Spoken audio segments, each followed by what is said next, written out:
All right, Paul, thanks a lot. We got a couple questions that have already come in here. Sure. Let's start off with James. He's wondering, how much is a basic ultralight aircraft? That's another good question. That's kind of like asking me, "Hey, I want to buy a motorcycle." Um, I bought my motorcycle, which I fixed up for like $500. A friend of mine, he bought a Harley for like $50,000.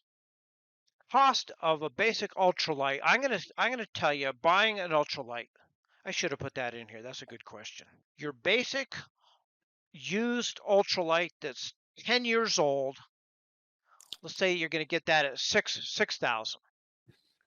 Your brand new ones that I showed you are going to be 30 to 40,000. Now that's with all the options. That's with lights, radios, ballistic parachute, helmets, everything. You could maybe get a bare bones brand new ultralight 20, 25,000. There's quite a range, and it just depends on what you want. I've seen some really good deals. People got like a used ultralight for maybe 10,000. And I know of a piece of junk you could get for 6,000. Hopefully that answers that question. Steve was wondering, what are the options for building your own either kits or plans built? I know Northwing, they actually build the wings. They do have some kits and maybe plans. And I know Cameron pretty well. Northwing's a U.S. company. They're up in Washington. So if you Google Northwing Trikes, that would be a good place because you want to go, if you're going to go with plans, you want something where you can get the parts. See, building the undercarriage is going to be a lot easier and straightforward than you don't want to be sewing the sail. Believe me, that is not something you want to do. So you're going to want to, you might be able to build the frame, the wing frame, but you're going to want to buy that sail to put that on there. And if you're going to be doing it, I would highly suggest you go with see what Northwing's got. I just talked to Cameron a couple days ago, and he says he's really kind of going into that because that's a big draw and there's a big demand. And obviously, if I'm getting a question here on that, then that would be a a big demand. So Northwing in Washington State. David's wondering, if for some reason you lose your grip on the wing control bar, does it remain relatively stable or start to swing all over the place? Well, there's a good question right there too. Now, if you're flying along in calm air and you let go of that bar, it's going to fly straight. It's not going to move. It's not going to do anything. In fact, the way you learn to fly is with a really, really light touch.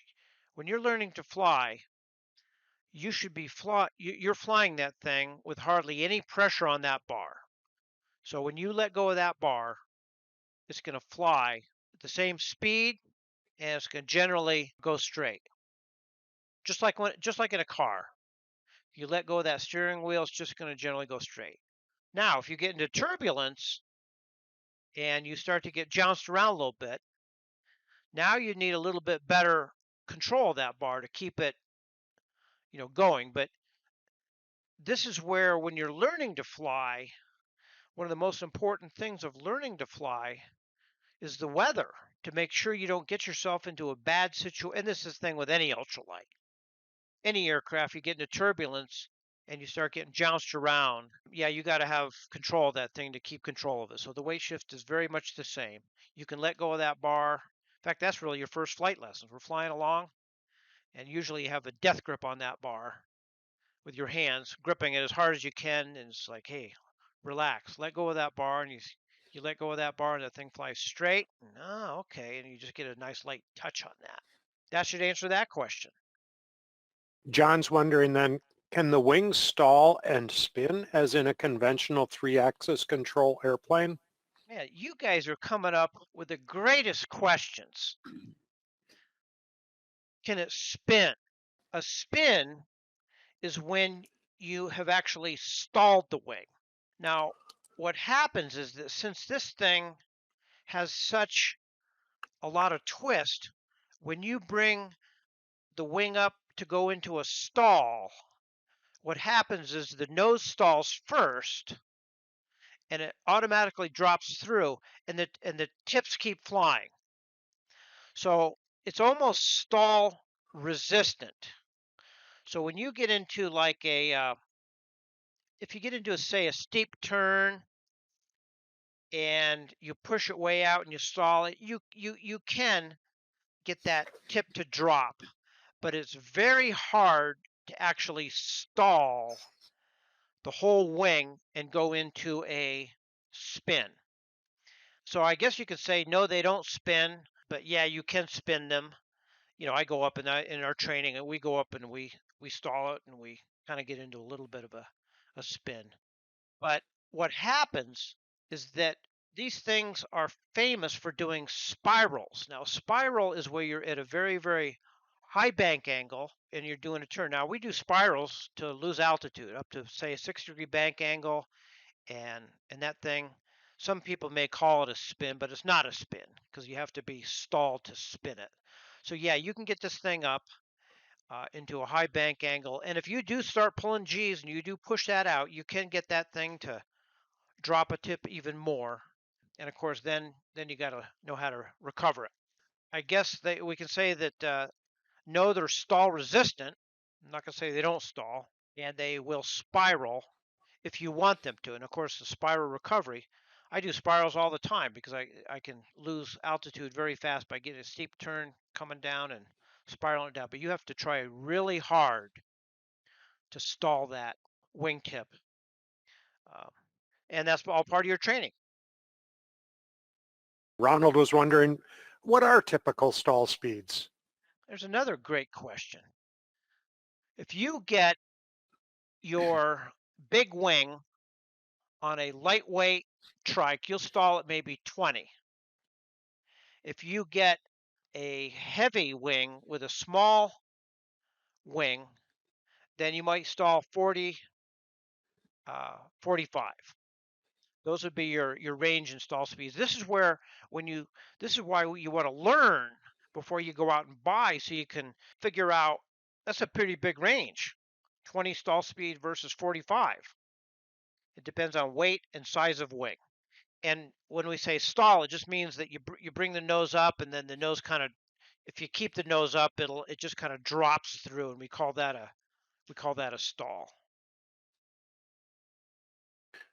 Drew is wondering, are any trikes capable of aerobatics? The real answer is no, because you do not want to get the trike into a negative G loading. Like, back in the days, I used to take my trike and almost loop it, but you don't want to stall it over the top of the loop because now you have this. Now it's your strength that you would be trying to control that carriage, and if you got a big carriage, you don't want to really stall that. So in aerobatics, we could call that a spiral or kind of a stall. So I guess I'm gonna say no aerobatics in a trike. Philip is wondering, how are crosswinds handled for landing? Let me give you an example. With my fast wing, heavy wing, I can handle a 15-mile-an-hour crosswind. With your big wing, slower stall speed, you might handle a 5-mile-an-hour crosswind. Now in a crosswind, it's always flying straight. So you come in and you're crabbed. And what happens is that when you touch down, you touch the back wheels first, and then the front wheel comes around. You do not want to land in a strong crosswind. You do not want to land sideways. And this is where you always land where the back wheels touch. And when we're training, we always land where the back wheels touch first, and then the front wheel touches after that. And that's how you land on a crosswind. You come in your crab, you touch down on your back wheels, that front wheel spins around. Like in an airplane, of course, you use a rudder to keep the nose straight. Here you come in a crab, touch down, and it kind of self-corrects. Eric wonders, is it possible to have more than one kind of wing for one carriage? Absolutely. You can get a wing, you can get a carriage, and people do this, where you get a small wing for going fast cross country, and then you get a bigger wing for soft field takeoffs, backcountry, that kind of thing. So you can interchange wings. You just need to make sure that the undercarriage is designed with a big enough engine to handle both of those. The smaller the wing, the bigger the engine you need. So yeah, you can definitely get a couple different wings for the undercarriage, and that's what a lot of people do since they want variety there. And keep in mind too, the undercarriage is a lot more expensive than the wing. So you spend most of your money on the undercarriage and a lot less money on the wing. So yeah, you can interchange wings. Great question. Yeah. Kevin wonders then, what's the life expectancy on a wing? I'm going to say 2,000 hours of sunlight. That's a good rule of thumb. The wings, just like any fabric wing, it does not like sun. So it could be if you have a wing that's been out in the sun for 200 hours and is 15 years old, that's still got a long life. You could even figure 1,500 hours of sunlight on that wing would be a good rule of thumb. And because what happens, it comes in for an annual or a maintenance, and we do a fabric test to see how that fabric is holding up. And usually we get at least 1,500 hours out of a wing. Randall wonders then, how hard is it for a long-time three-axis GA pilot to transition to weight shift? Oh yeah, you airplane pilots are the worst. Um, I say that because I'm a GA airplane pilot too, so I can say that.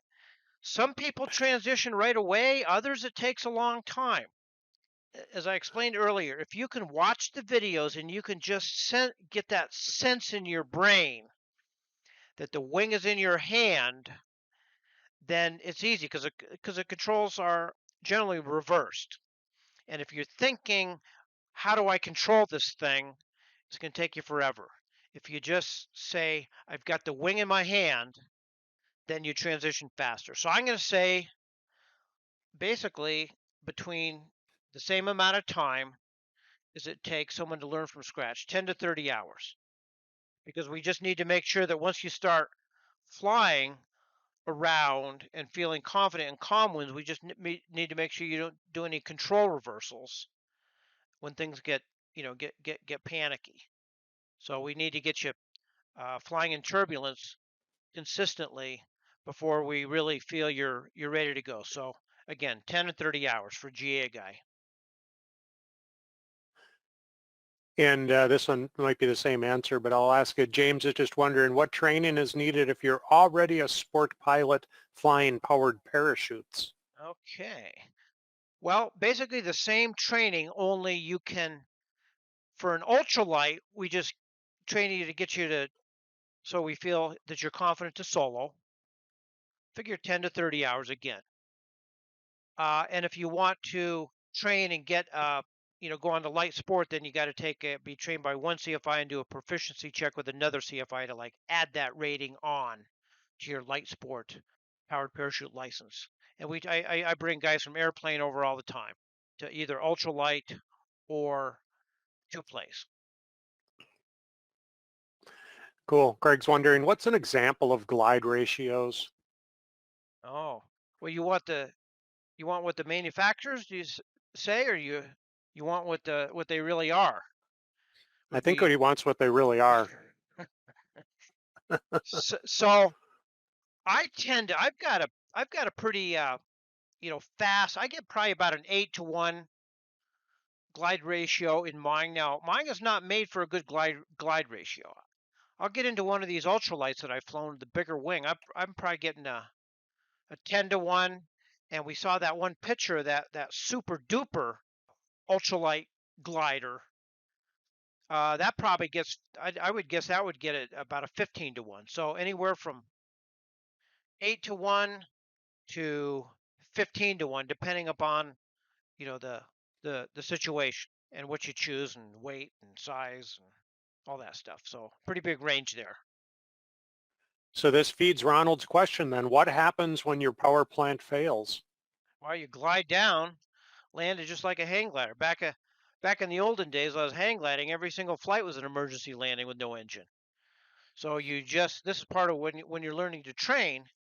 You always learn to be looking for that landing spot. So if that engine fails, you can glide down nicely and land. And that's fundamental to your training as you're learning to fly. Douglas is wondering, are weight shift control aircraft exempt from minimum altitudes in non-congested areas? Um, Not in non-congested areas. The Oh, I'd have to actually look at my rules for ultralights, but weight shift control do have an exemption where they can go closer to 500 feet to any structure, um, where airplanes cannot do that. Now, this is in the light sport aircraft, and I would actually have to look at the rules for an ultralight. But I know ultralights are not supposed to fly over congested areas. But yeah, the weight shift does get a little bit of leeway there with the light sport aircraft. Well, then Jim was wondering, are there any electric powered trikes? Yeah, they're starting to come out, and I think Northwing has one, and they're starting to come out. So I do Northwing. Northwing does have one. They just don't have, it comes down to all this electric stuff. They just don't have a lot of, how many batteries can you have to for fuel? Of course, with batteries, you're adding weight and everything else. But yeah, there are some, and I think it's just the ultralights. Northwing is starting to offer an electric trike ultralight. So I would say, yeah. So there again, you'd go to Northwing. Sean wonders, what are the landing roll and takeoff distances typically of a two-place versus a small ultralight single place? I'm telling you, when I fly some of these ultralights, someone gets an ultralight and they come and they train with me, and then I go out and test fly the ultralight. I mean, I'm probably 5,000 foot density altitude. I'm probably getting that thing off the ground in 100 or 200 feet for the ultralight with a bigger wing, and it takes me about 800 or 1,000 feet to get my high speed weight shift control off the ground at 5,000 foot density altitude. And of course, that's going to go down. So if you're going to be flying this, and of course, it depends on the engine and the size of the wing. The bigger the wing, the bigger the engine, the shorter the takeoff roll. So you could probably get it down to 150 feet takeoff roll, depending if that's what you were after. See, a lot of these guys want to take off in short fields. So there you want to make sure you got a big engine and a big wing.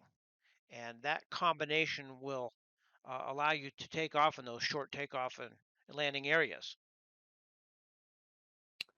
Frank wonders, how can you control yaw?